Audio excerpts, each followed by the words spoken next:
فرشتے نوری ہیں، فرشتے وہ ہیں جن کو اللہ تعالیٰ کی ذات نے اپنی عبادت کے لیے چنا ہے، اور ان کا اور کوئی کام نہیں ہے، وہ اللہ تعالیٰ کی کمانڈمنٹس ماننے پر مجبور ہے، یعنی کہ وہ باؤنڈ ہے، وہ اس کے علاوہ اور کچھ نہیں کر سکتے، یا تو وہ عبادت کریں گے یا وہ عبادت نہیں کریں گے، لیکن ان کا مین پرپس صرف اور صرف عبادت ہے۔ پھر ناری مخلوق ہے، ناری اور خاکی سیم مخلوق ہے۔ ناری وہ ہے جو نار سے بنی ہے، یعنی کہ آگ سے بنی ہے، جس میں جنات آ جاتے ہیں۔ خاکی کون ہے؟ ہم لوگ ہیں جو کہ مٹی سے بنے ہیں۔ ناری اور خاکی جو ہے نا، ان دونوں کے پاس آپشنز ہیں۔ اللہ تعالیٰ کی ذات نے انسان کو آزاد پیدا کیا ہے، اسی طرح جنات کو آزاد پیدا کیا ہے، یعنی کہ آپشنز دی ہیں، فری ول ہے انسان کے پاس، مرضی ہے تو وہ رحمان کا راستہ اختیار کرے، مرضی ہے تو وہ شیطان کا راستہ اختیار کرے۔ اب یہاں سے کانسیپٹ پکڑیں کہ وہ بندہ جو اوپر یہ کہہ رہا ہے کہ مجھے ہدایت نہیں ملتی، اس کے پاس دو آپشنز ہیں، مرضی ہے تو وہ سیدھا راستہ اختیار کرے، مرضی ہے تو وہ غلط راستہ اختیار کرے۔ اللہ نے فری اس کو پیدا کر دیا ہے، بروز محشر اللہ کی ذات اس سے حساب لے گی، اور وہ یہ نہیں کہہ سکتا کہ مجھے اللہ تعالیٰ کی ذات نے ہدایت نہیں دی۔ کیوں؟ کیونکہ قرآن پاک آ چکا ہے، قرآن پاک آپ کے سامنے ہے۔ اب انسان پہ ڈیپینڈ کرتا ہے، مسلمان پہ ڈیپینڈ کرتا ہے کہ وہ اس کو پڑھتا ہے یا نہیں پڑھتا۔ غیر مسلم قرآن پاک پڑھ کے مسلمان ہو رہے ہیں، اور جو مسلمان ہے وہ قرآن پاک کو نہیں پڑھتے، اور بعد میں کہتے ہیں کہ ہمیں ہدایت نہ ملے، ہدایت نہیں ملتی۔ تو ذرا اس چیز پہ ذرا فوکس کیجیے گا کائنڈلی، آپ سب سے میری یہ کائنڈلی ریکویسٹ ہوگی۔ اچھا، یہ ہمارے کچھ بھائی ہیں الاسری نیوٹرل سوسائٹی کے، کچھ بھائی ہیں بہت ہی نیوٹرل رہنے والے لوگ ہیں، ٹھیک ہے، زیادہ وہ کسی گروپ کی یا کسی مکتب کی یا کسی فرقے کی یا کسی مسلک کی سائڈ نہیں لیتے، بلکہ وہ زیادہ تر کوشش کرتے ہیں کہ جو احادیث سے اور قرآن پاک سے چیزیں ملتی ہیں ان کو وہ فالو کرتے ہیں۔ تو یہ بڑے ایک اچھے بھائی ہیں، ان کے ساتھ میں بھی رہا ہوں، اور ان کے کافی سیشنز میں نے اٹینڈ کیے ہیں، اور ماشاءاللہ بڑا دین کا اچھا کام کر رہے ہیں۔ سو ان کی ان کا جو وہ گروپ ہے، وہاں سے میں نے یہ ایک دو احادیث لی ہیں۔ سو کائنڈلی میں یہ آپ کو بتانا چاہتا ہوں کہ رسول اللہ صلی اللہ علیہ وآلہ وسلم نے فرمایا، جو لوگ کسی مجلس سے اٹھیں اور انہوں نے اس میں اللہ کا ذکر نہ کیا ہو، تو وہ ایسے ہیں گویا کسی مردار گدھے پر سے اٹھے ہوں، اور آخرت میں یہ مجلس ان کے لیے حسرت کا باعث ہوگی۔ تمنا کریں گے کہ کاش ہم نے اس میں اللہ کا ذکر کر لیا ہوتا۔ حدیث کا ریفرنس میں نے آپ کو آگے دے دیا ہے۔ سو آج کے دور میں ہم لوگ لٹرلی ایسے کرتے ہیں، ہم گھنٹوں گھنٹوں اپنے کزنس کے ساتھ، اپنے دوستوں کے ساتھ، اپنی فیملی کے ساتھ بیٹھتے ہیں، لیکن خدا کا ذکر نہیں کرتے۔ تو دیکھیں حدیث میں یہ چیز کیا آ رہی ہے کہ جو انسان اللہ کا ذکر نہیں کرتا کسی محفل میں، کسی مجلس میں، جہاں پہ وہ بیٹھا ہوا ہے کسی گیدرنگ میں، اور وہ وہاں سے ایسے ہی اٹھ جاتا ہے، تو گویا وہ کسی مردار گدھے پر سے اٹھا ہے، اور قیامت کے دن وہ انسان حسرت کرے گا کہ کاش اس محفل میں میں نے اللہ کا ذکر کر لیا ہوتا، کاش اس مجلس میں میں نے اللہ کا ذکر کر لیا ہوتا۔ سو دیکھیں کتنا امپورٹنٹ ہے کہ ہم لوگ اس دن حسرت کر رہے ہوں گے، ہزار حسرتیں ہوں گی ہماری اس دن، ان میں سے ایک حسرت یہ بھی ہے کہ کاش اللہ کا ذکر کر لیا ہوتا۔ خدا کا ذکر بھی تو عبادت ہے، خدا کی بات کرنا، خدا کا نام لینا، خدا کی مخلوق کو صحیح طرح سے گائیڈ کرنا، یہ بھی تو عبادت ہے۔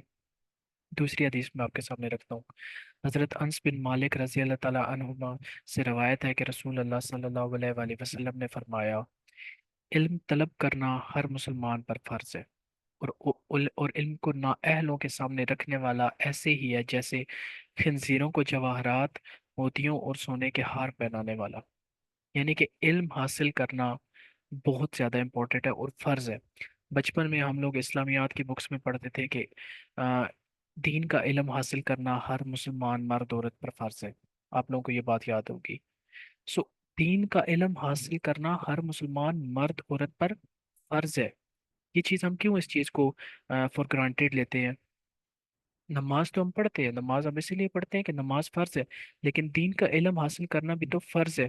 ہم لوگوں نے اس آیت پہ ایمفسائز نہیں کیا، ہم لوگوں نے اس آیت کی جو ایسنس تھی، اس آیت کی جو امپورٹنس تھی، اس کو نہیں سمجھا کہ فرض ہے۔ یہ صرف آپ یہ ایک ورڈ پکڑ لینا کہ علم، دین کا علم حاصل کرنا ہر مسلمان عورت پر فرض ہے، مرد عورت پر فرض ہے، تو آپ کو سمجھ آ جائے گی کہ یہ کتنی پروفاؤنڈ حدیث ہے اور کتنا امپورٹنٹ ہے۔ اور علم آگے، اسی حدیث کا دوسرا پارٹ دیکھیں کہ اور علم کو نااہلوں کے سامنے رکھنا، یعنی وہ لوگ جو عقل نہیں رکھتے، جن کے پاس ظرف نہیں ہے، ایسے لوگوں کے سامنے اگر آپ نے کیا نام ہے اینالائز کر لیا کہ ایک بندہ ہے جو آپ کے سامنے بیٹھا ہوا ہے اور وہ کم ظرف ہے، ٹھیک ہے، ناقص العقل ہے،